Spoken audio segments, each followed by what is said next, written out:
What is subject to IEC 60601? 60601 is actually a series of specifications and standards. The definition is it pertains to safety and essential performance of medical equipment. So the first and the main standard is 6601-1. That's the general requirements. That has things about process and some testing and things like that.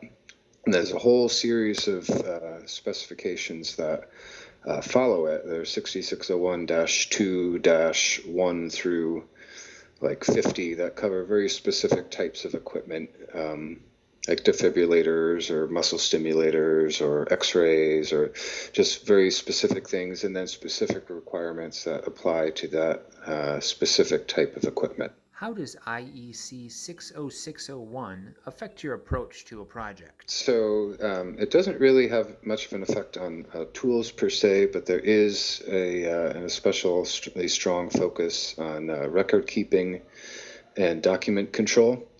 So obviously we have to keep good documentation of our design process as well as the actual design data that you generate. So we have to make sure we keep good records of what we're doing, and then keep that in a revision-controlled manner. So we can look up the history of how things changed throughout the course of the project, and then have a good, solid base to submit at the end. How do you mitigate risk in medical hardware? Obviously, the medical equipment risk management is kind of a big deal. So the three ways we will usually address that. First would be redundancy. So if you have a circuit that is part of the essential performance of that piece of equipment, there needs to be some form of redundancy. So, or it needs to fail in a safe way.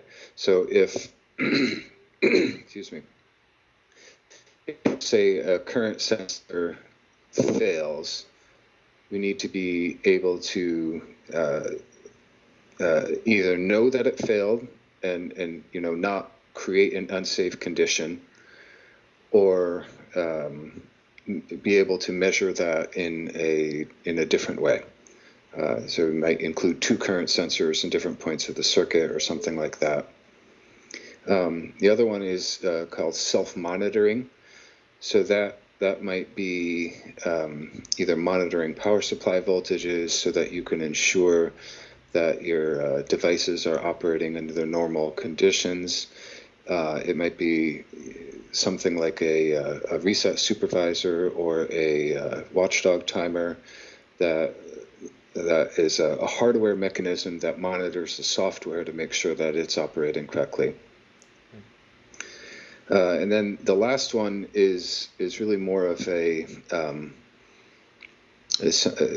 technology related to components themselves, and that's isolation. So any type of medical equipment that's plugged into the wall, an AC socket, needs a significant amount of voltage isolation between the AC wall voltage and anything that touches the patient or the operator of the equipment. Okay. So there, that kind of gets into the selection of power supplies.